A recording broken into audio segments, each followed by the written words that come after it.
When you awaken, something essential is undone. The scaffolding of your former self collapses, not with noise, but with a silent internal earthquake. What falls first is not your body, not your intellect, but your desire. More precisely, the source of your desire. You see, much of what you once wanted was never truly yours. It was a composite of influences. The voices of parents, teachers, peers, society, all whispering what should matter to you, until their chorus became indistinguishable from your own voice. You believed you desired success, recognition, wealth, love, but in truth, you desired to be seen, to be safe, to be enough. These desires were dressed in masks, performing as purpose. And as long as you remained asleep, you chased them as if they were sacred, never questioning their origin.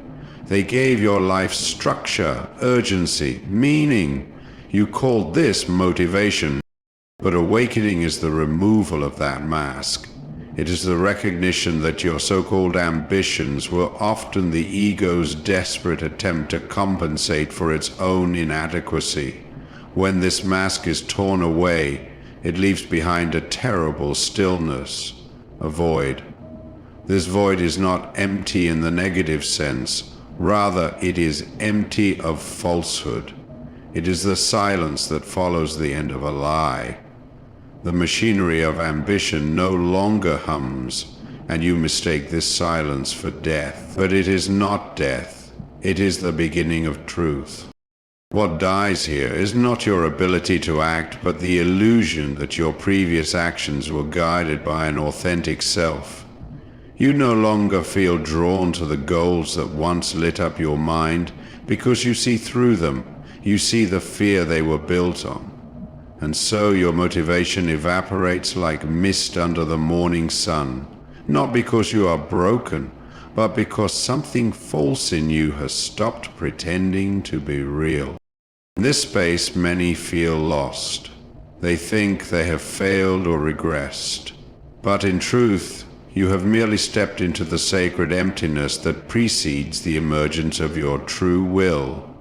And the soul, now stripped of noise, waits. It waits not for more tasks, but for you to listen. For in this void, your real life begins. Not with action, but with remembrance of who you were before the world told you what to want. Before awakening, we live as puppets whose strings are pulled by unseen hands. We move, we strive, we chase, but rarely do we ask why.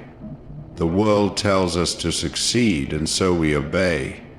It tells us to be better, faster, richer, more admired, and we comply, believing this to be our own will. But beneath this surface of activity lies a deeper engine: fear.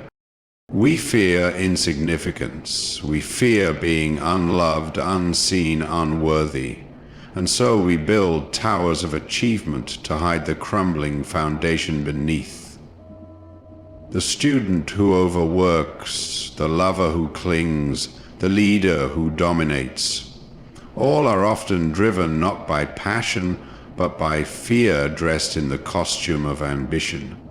And this fear is rarely conscious.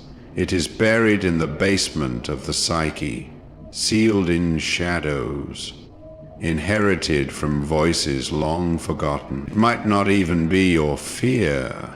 It may belong to your lineage, your culture, your past lives, in metaphor or memory.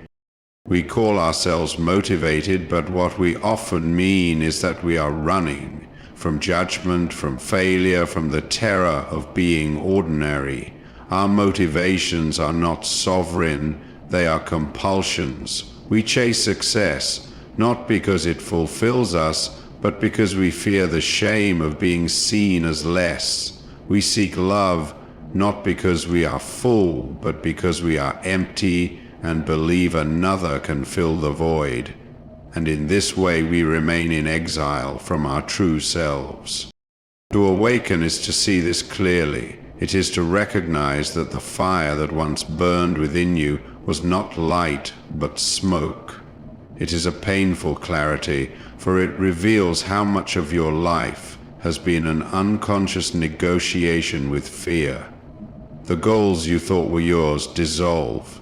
The ladder you climbed is revealed to be leaning against the wrong wall, and in that realization, motivation dies. Not as punishment, but as liberation. The lie can no longer sustain the motion. Only when the unconscious becomes visible can the self begin to act with integrity. Until then, we are actors in a drama we did not write, repeating lines we never questioned, applauded for performances that quietly kill the soul. The loss of motivation is not a flaw in your character. It is a summons, a silent beckoning into the depths of the self.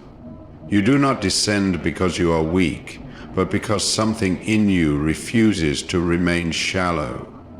When the old motives dissolve, when the fires that once propelled you burn out, you begin the journey not forward, but downward. This descent is not a deviation from the path.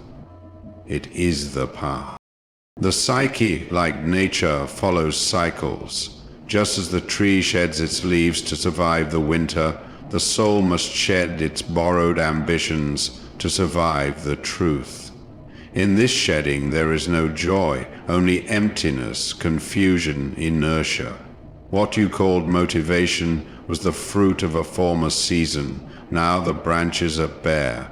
You question your purpose, your direction, even your identity. You are not broken, you are being dismantled. This descent is necessary because the transformation of the self cannot occur on the surface. Real change demands that the ego lose its throne, and so the psyche pulls its energy inward, away from outward striving. You no longer feel driven, because there is nothing worth driving toward, at least not in the world as you knew it. The old structures collapse, the persona fractures, the heroic mask falls to the floor. What remains is the raw material of the soul, trembling and silent in the dark. Here, in this inner night, you confront the truth that no external achievement can substitute for inner integration, and it is only through this inner collapse that something more authentic can emerge. The descent strips you down to what is essential.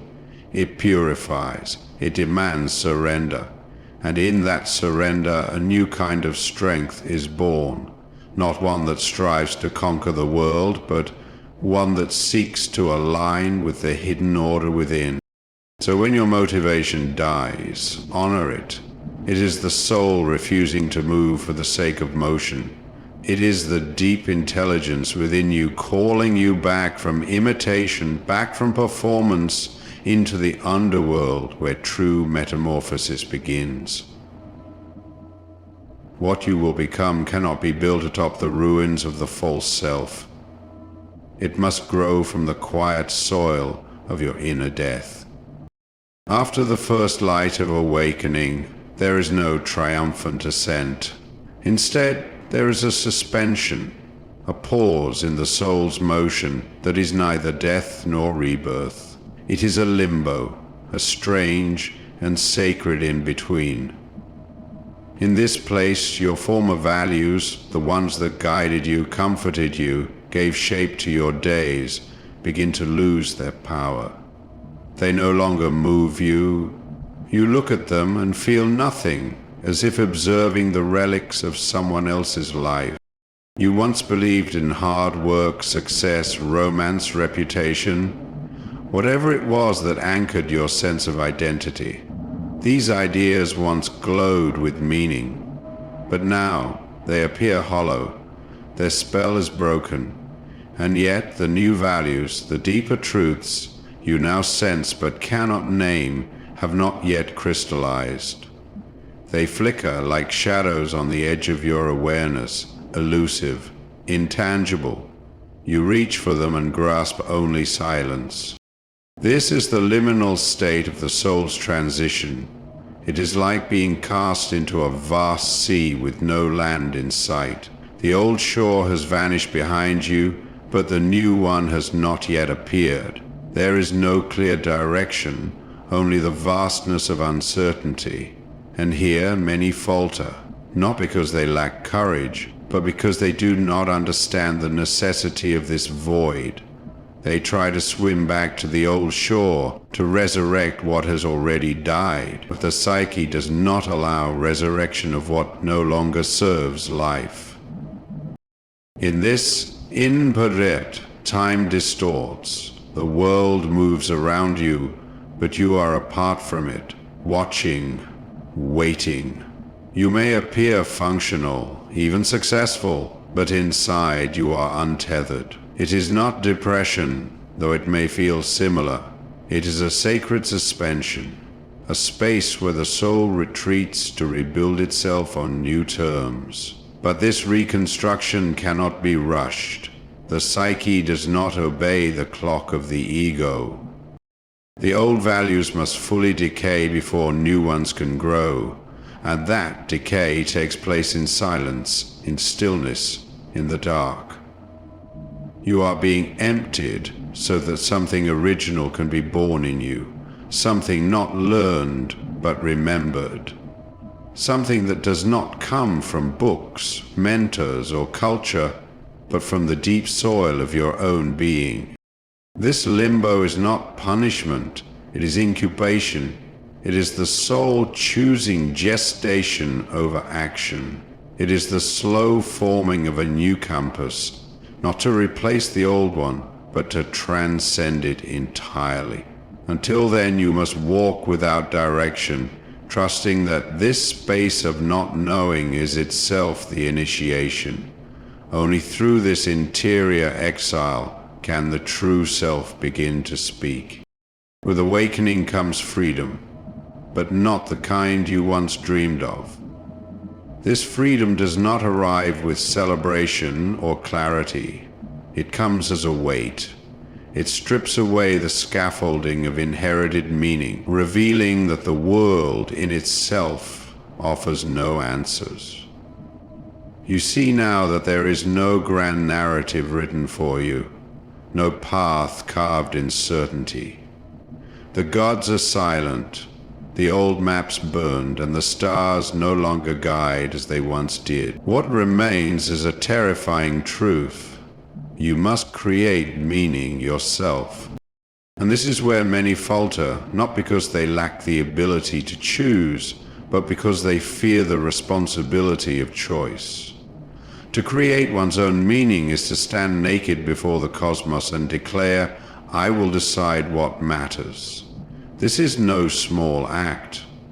The ego, once so eager to achieve, now hesitates, for without the safety of pre-written goals, the will can no longer find direction, and in this vastness of freedom, paralysis sets in.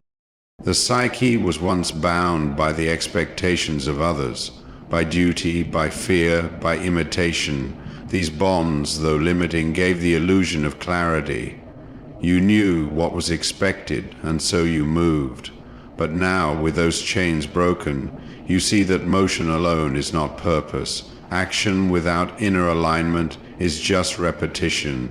True movement must now emerge from within, from a source untouched by obligation or fear. And that source is still forming.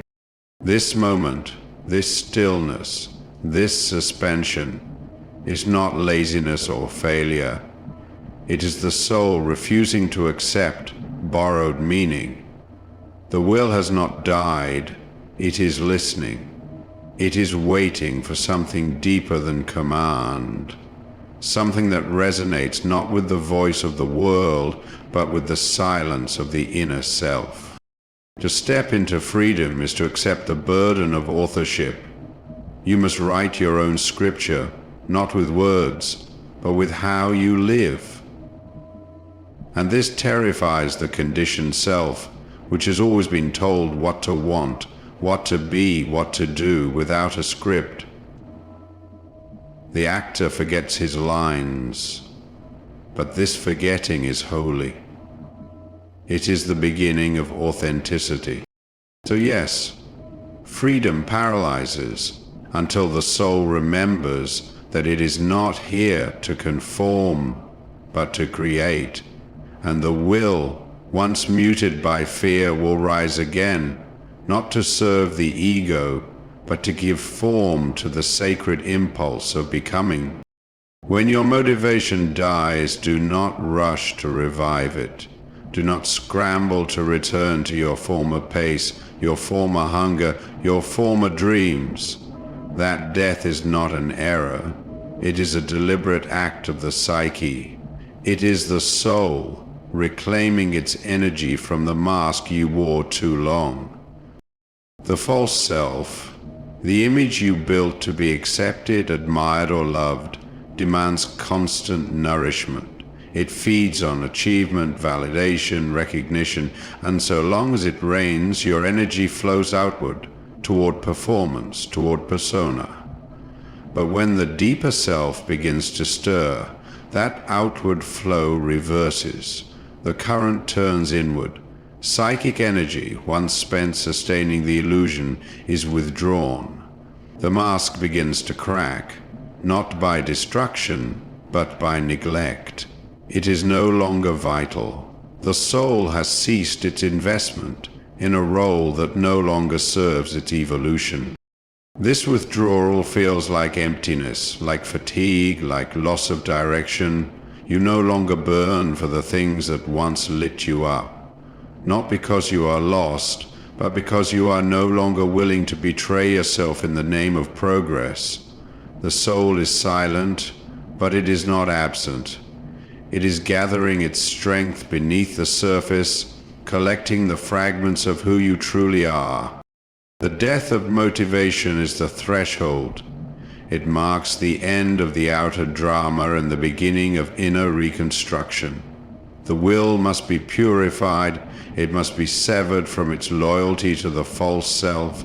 Only then can it serve the deeper center, the source that does not crave applause, but longs for alignment. You are not becoming passive. You are becoming precise. The old self, loud and frantic, cannot survive in the presence of truth. Its engines stall, its desires dissolve, and from that silence something more real begins to take shape. Not a new ambition, but a new being. The soul does not rush, it prepares. It waits for you to stop resisting the stillness long enough to hear the call from within.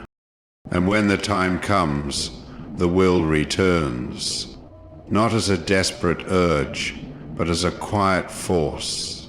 It will move you toward what is real, not what is expected, not what is safe, but what is yours. And in that moment you will know. The death of motivation was never the end. It was the soul returning to its rightful throne. The fire does return, but not as it once was. Not as frenzy, not as hunger, not as the anxious striving to become someone in the eyes of the world. After the long silence, after the descent, after the shedding of all that was not truly yours, something stirs from below, slowly, quietly, without urgency or spectacle. This is not the ego reclaiming its throne. This is the soul speaking at last. Authentic motivation does not shout. It does not arise to impress, to dominate, or to prove. It emerges from the integrated self, the self that has journeyed through its shadow, faced its contradictions, and no longer seeks to divide what it is from what it pretends to be. This motivation is not reactive. It is not fueled by lack. It does not seek escape nor applause. It is the movement of essence toward expression. Before, you acted to fill a void. Now you act to overflow. What you create, pursue, or build is no longer a performance, it is a reflection of something unified within, no longer torn between the mask and the truth. The inner and the outer begin to mirror one another. You no longer need to chase meaning because you are meaning, and your motivation born of this realization is steady, durable, and aligned. This return is not the revival of the old self. It is the birth of a new center, a center not constructed from ideals or expectations, but discovered through suffering, silence, and surrender. From this place, action becomes sacred. Even the smallest gesture carries weight, because it is whole. There is no more pretending, there is only becoming. And so, the will lives again, not as a servant to the ego, but as the voice of the deep self made visible in the world. It does not need to be loud. It does not need to convince. Its quiet certainty is enough. And from that certainty, true creation begins. So when the fire dies, do not fear the dark. When your old desires fall silent, do not mourn their passing as failure. The death of your former motivation is the invitation to encounter yourself without distortion, to wait in the stillness, to descend without resistance, for only through this descent can the true source of your life begin to speak. You were never meant to live on borrowed meaning. The world cannot tell you who you are, nor can ambition mask your forgetting forever. When you no longer move for the sake of movement, when you no longer crave for the sake of escape, then and only then, something authentic begins to take shape. Let the false self fall away. Let the silence deepen. And when the time is right, the impulse will return, not to drive you outward, but to draw you home. That is where your true life begins. Not in noise, not in striving, but in the stillness where the soul remembers itself.